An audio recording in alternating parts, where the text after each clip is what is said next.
Hi, this is Benandorf. Welcome back to another episode of Victoria 2, Heart of Darkness. We last left off, we were in the midst of justifying another war against China, it'll take us about 6 more months to do. And yeah, that was pretty much it. Before I get started, I want to just check up on a couple of these naval bases. The one in Sinai is done. Over here in Siam, that one needs another upgrade. But I think that may be it. So, let's get started. I wonder who the lucky miner will be that goes bankrupt. It's orange. Sucks to be them. Oh, and we had 6,000 artillery, it looks like, try and break away and rebel against us. It was a very poor choice on their part.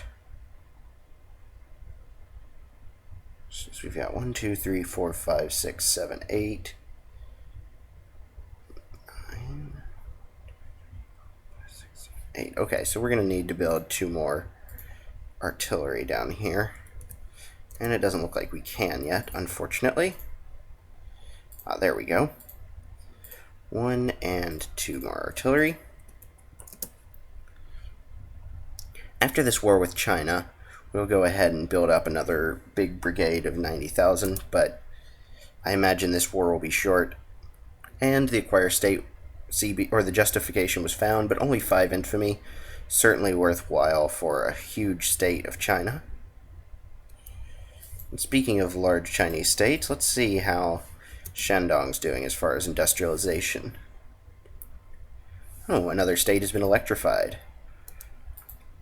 We're running a little low on money now that our diplomatic balance has dropped back down. So I'm going to raise taxes on...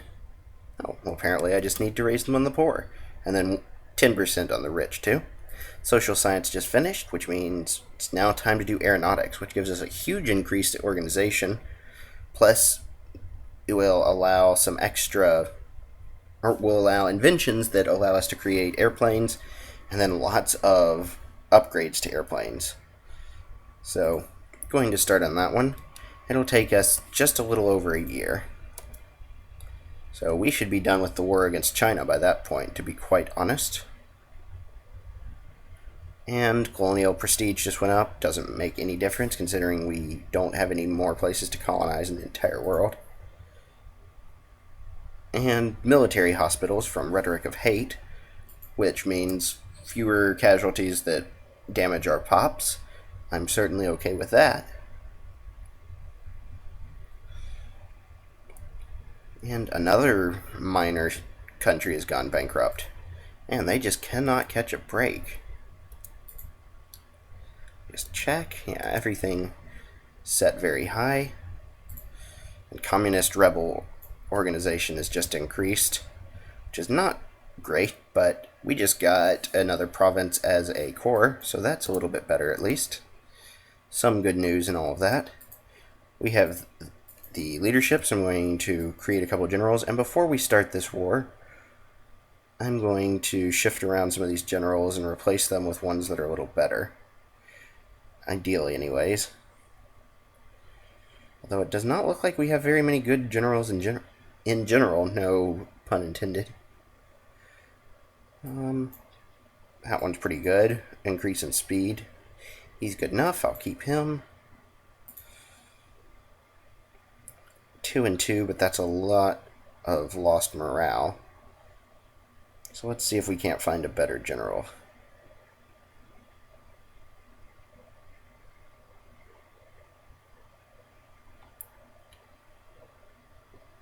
And that's actually the one that we already have in place. I'm going to switch him over to this general and move this army to be ready to attack as soon as war is declared.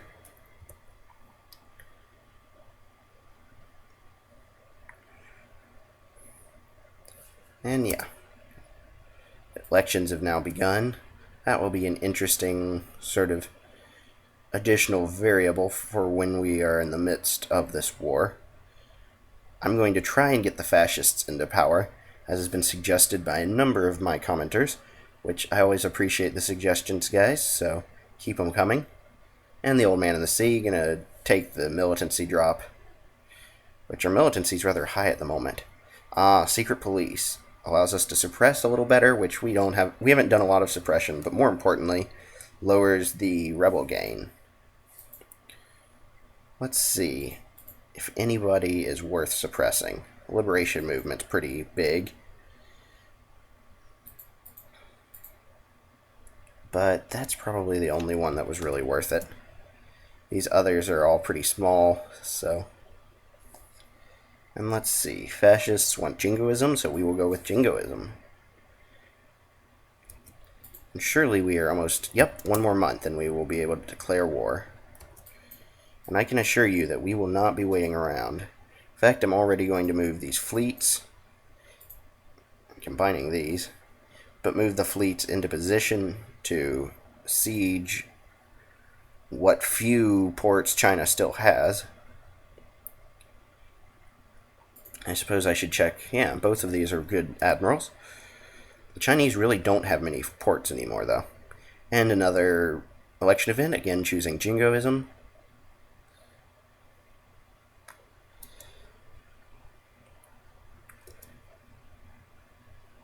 Huh.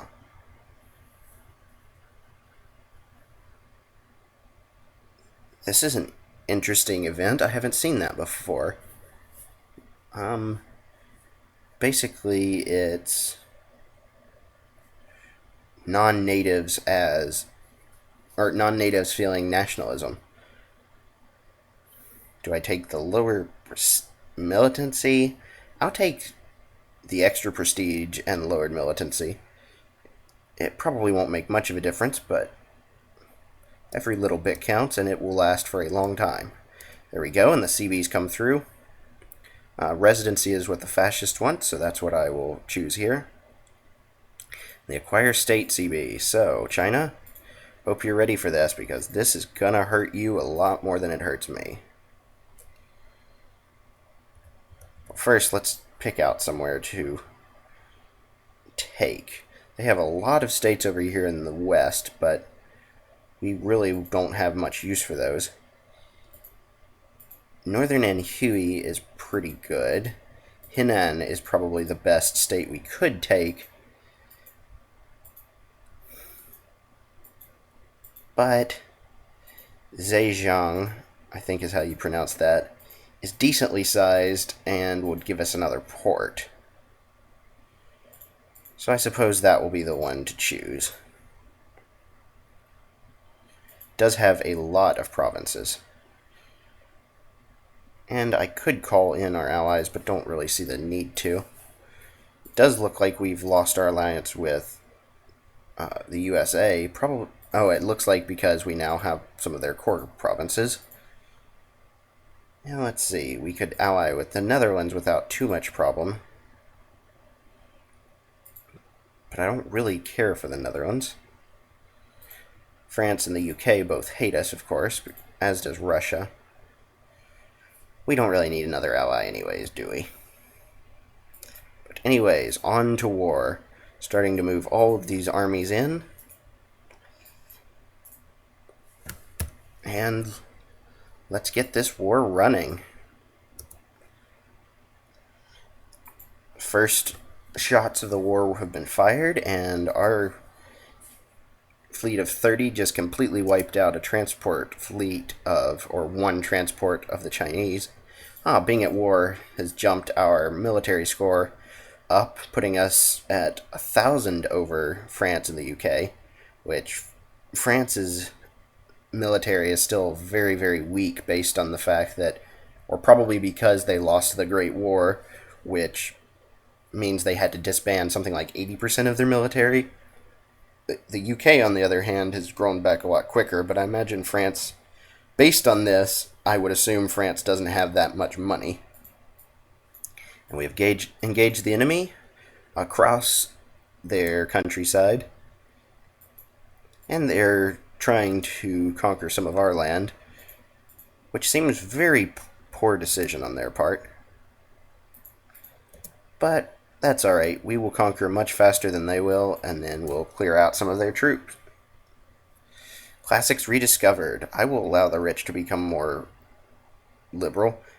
Much better than losing prestige. And yeah, the Chinese are trying to conquer a lot of our land. But there's our first successful battle. And another one. Complete wipeout of enemy troops. Oh, not a complete wipeout in these next two battles, but that's okay, just more for us to chase down later. Let's make sure. Yeah, we're still doing. There aren't anybody moving through here in Southeast Asia, and this time we did not make the mistake of inviting Dainam to join us because they'd just get overrun by the Chinese anyways, as we have seen. Another crushing victory for us. I imagine we will see nothing but crushing victories in this war. The Japanese people will accept nothing less. And fascists want protectionism, so I'm going to choose that. I don't think there's any way I'll get fascists into power in the near future, but I will keep trying. It's only taken us 8 whole days to occupy these forts. So we're going to move this army, the 6th Army, out to clear off some of the troops that are in our land and then move on to another bit of Chinese land. And the 8th Army will be doing a similar thing. We've conquered Beijing, and again we can choose to burn the Summer Palace, but once again, not worth it. 3 infamy for just giving them some war exhaustion. Certainly not worth it. And we've engaged the enemy in our home, which will be a very short battle for them, and not a pretty one. Won an occupation down here on the southern front, so we're going to sweep around. Actually, I imagine the 3rd Army is going to Suzhou, so we're going to sweep all around there and then move to Huzhou and engage the enemy again. Wow, these are very short battles and very bloody, at least for them. Finished occupying up here near Manchuria, so moving on down to take Tangshan.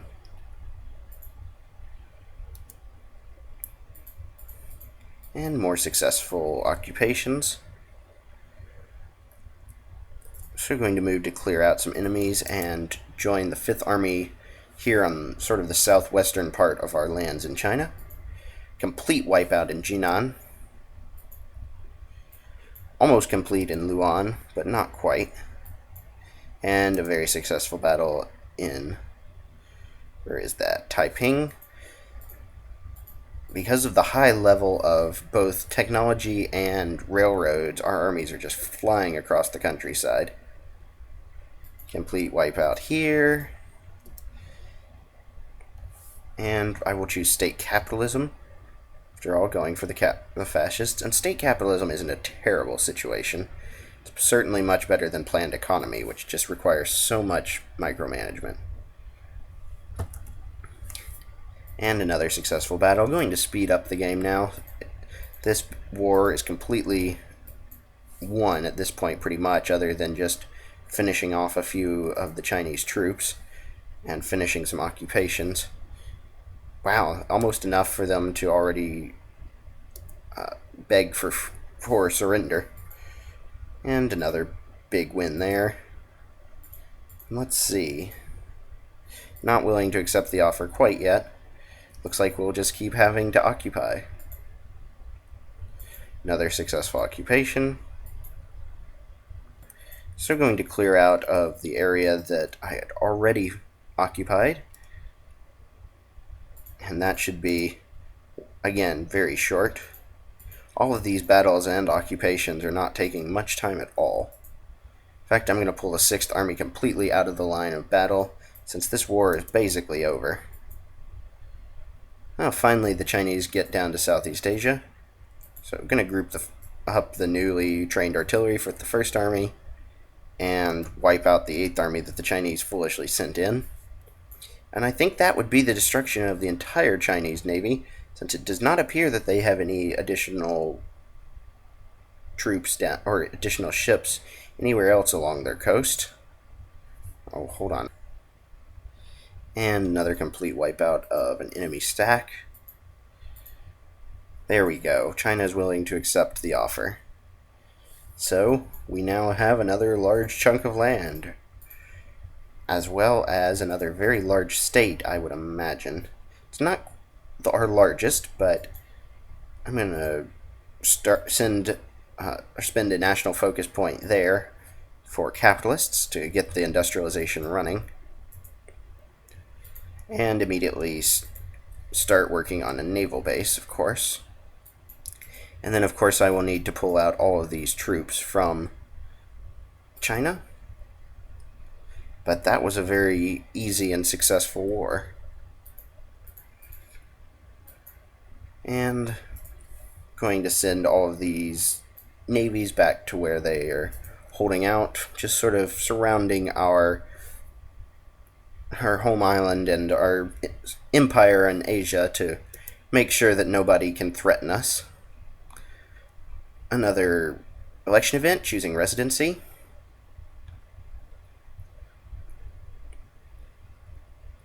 That was a very easy war, although it didn't give us much prestige, it looks like.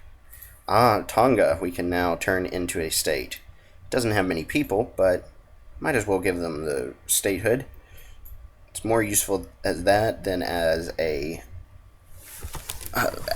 just a colony, so even though it is very small, maybe more people will move over there now.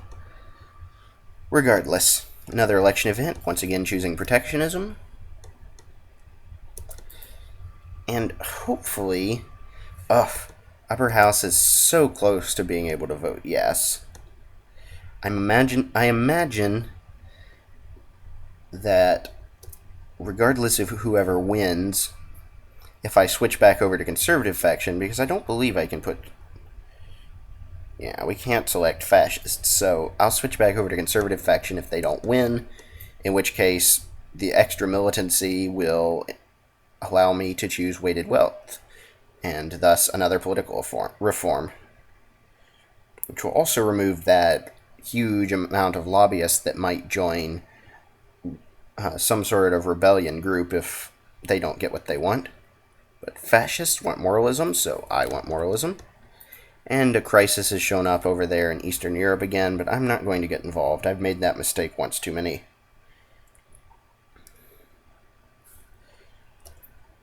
And the capitalists are still growing pretty well in Suzhou and Shandong. No, sorry, Poland, not going to help you out there.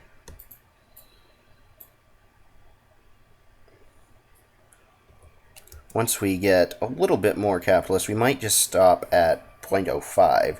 We are going to turn around and switch these back over to encouraging craftsmen. And it looks like Korean nationalists have risen. But the second army is set to clear out any rebels, so they will take care of that. And, hold on. And the liberals have taken over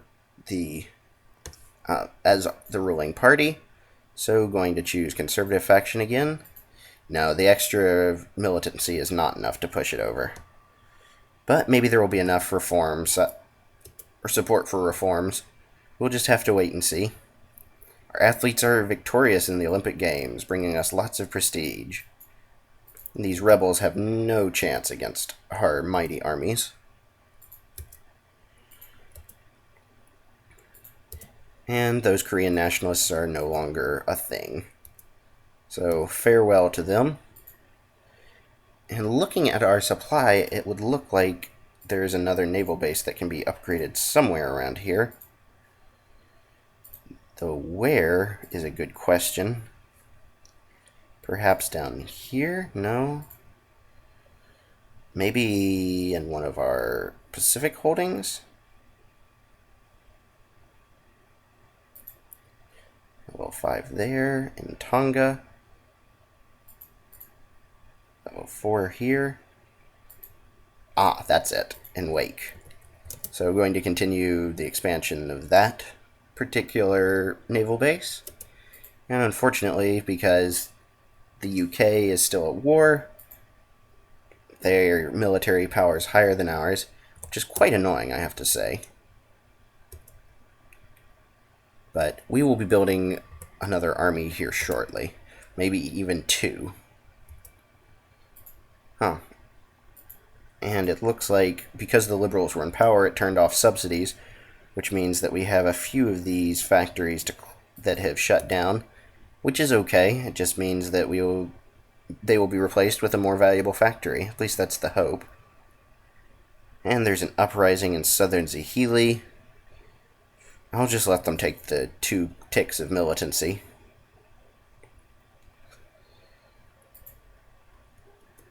And 1914 is almost over. Not nearly as noteworthy as it was in our time, but still certainly of note. Liberals gain ever so slight amount of support in upper house, but just enough that we can now choose, let's see, 1.36% want harassment, and a lot of people want weighted wealth. So that will be the one I will choose to support. So we now have a lot more voters. But because so many of them are liberal and anarcho-liberal still, because the wealthy and, well, the poor don't get any vote, and the wealthy get double the vote of the middle class, we might even be able to, at some point, increase some more of these political reforms. We have just over 20 years left, so 21 years left, so it's possible. And we now got another core in Tongareva, which I imagine is in the Tonga state. Now let's see, there's a couple of these factories that have shut down and need to be deleted so that new, better factories can replace them. Oh, did not mean to hit that. And it doesn't look like we're having too much of a problem with unemployment, which is good. Especially considering how many people in southern Zahili are becoming craftsmen each day. And an officer was insulted. Definitely going to just choose the consciousness. Wow, and that increased our overall consciousness by quite a lot. And yeah, that's enough in Shandong. I'm going to switch it over to encouraging craftsmen. Almost there in Suzhou as well. But we need a lot more capitalists in Zhejiang. Even though capitalists from anywhere will build railroads and factories in any state, they have a preference for their own state. And I'm going to just look at which ones still need more capitalists. And in addition to having a preference for their own state, they also, of course, increase the effectiveness or the efficiency. I think it increases throughput, but it may actually increase or decrease the necessary inputs and increase outputs. So either way, they have they have a very large effect compared to the numbers that you need on industrialization. And they are very quickly industrializing our new state. So I'm going to sort back by number of factories and keep rolling. And there we go with aeronautics. So what to choose next? Modern naval doctrine, which will allow us to further upgrade naval bases. So that will be the next one to choose. And it will take a little more than a year. But we don't have a whole lot else to research at the moment, so that is okay. Industrial power is now number 2 in the world, so we have surpassed the UK, thanks in large part to our Chinese holdings, I imagine. Anti-minority agitation. So I can either become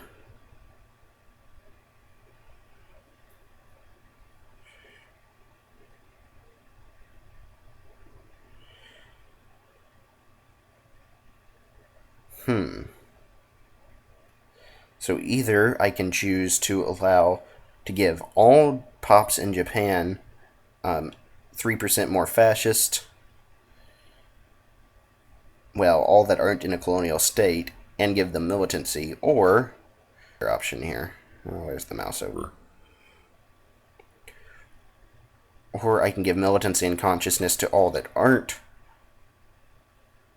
not Japanese, and then also give 7% more fascists. So I'm going to choose that one, even though it will increase militancy pretty significantly.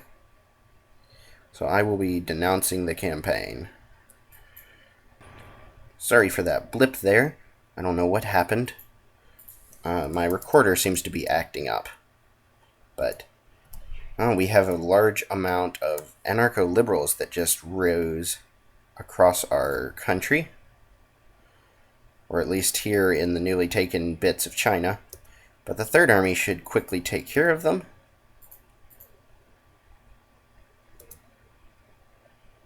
And political science has been discovered, which increases consciousness, which is something that causes people to vote with their views more than they would with lower consciousness. So it pretty much just makes issues more important. And all of these rebels are standing no chance against our trained troops. Just quickly beating them all down. And back to where the Third Army started. Where else? Also here in Southeast Asia. That's alright, the First Army will quickly take care of those.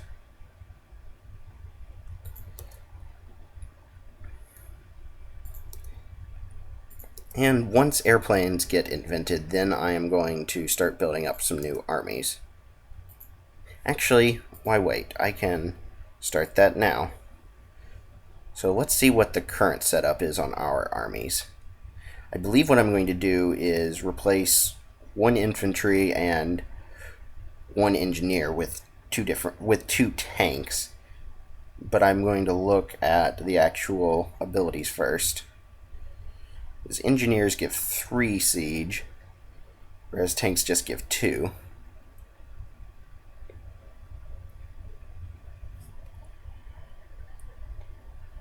Yeah, I think that's what I will do then. Actually, we really only need the 3, so I'll just replace 1 engineer. So anyways, 4 guard, 10 artillery, 12 infantry, 2 engineers, and 3 cavalry of various sorts. I will wait for... Oof. I am going to go ahead and just wait for airplanes to be invented. But rebels are again getting stomped, and now they're all cleared out.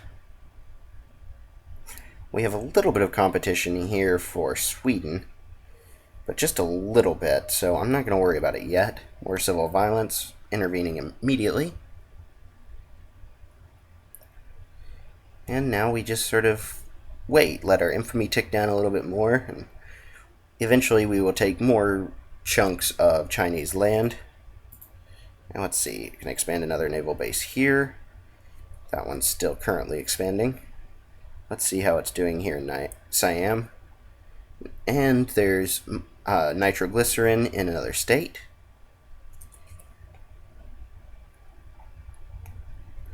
And another factory has been closed. So I'm going to delete that one. And then I'm going to subsidize factories. I think that I've given them enough time to clear out on their own. Oof. A very large amount of rebels have now just spawned. So it looks like they're almost entirely in the home islands, though. Wow. 180,000. Which we're still cutting through very easily. But that was a lot of troops. And we've engaged the enemies in Korea, but those are not the threat. The big threat were these 180,000 here in Edo. But the anarcho-liberals will not be taking over this country.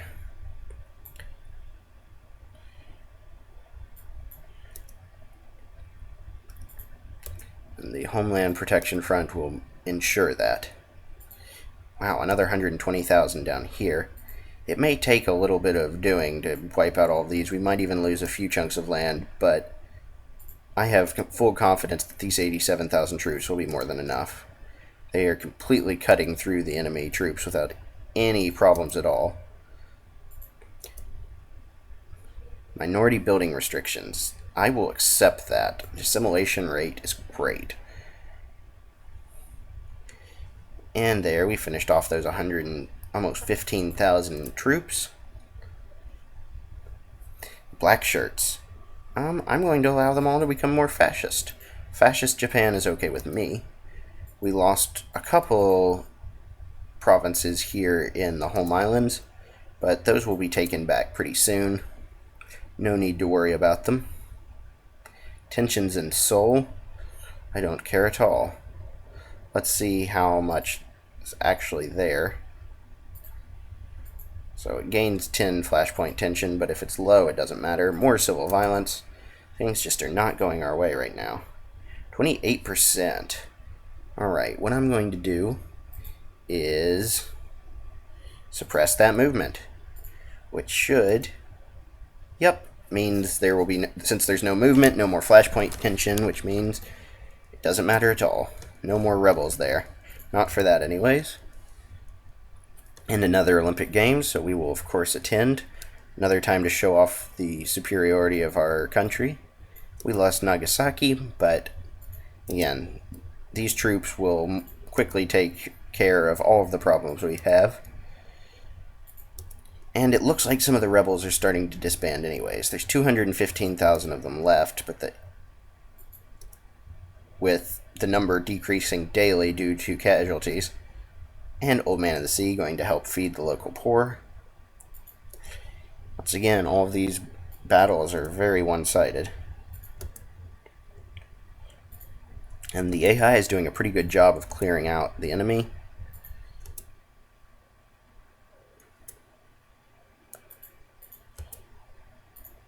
And I'm going to just make sure there's none. Yeah. Ooh, there are some troops here in Brunei and in the Philippines, so I'm going to take this transport fleet and move the first army from Southeast Asia to clear out those troops, and then bring them back to Southeast Asia, of course. Won the occupation of Nagasaki to take it back from the rebels.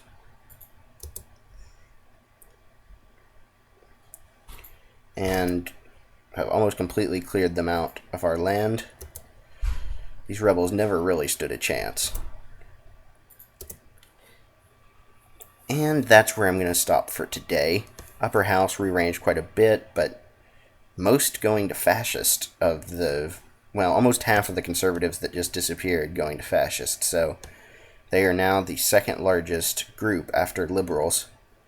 And it looks like we will be able to enact another reform, but we'll do that next episode. So thanks for watching, and check back soon for more Victoria 2 Heart of Darkness.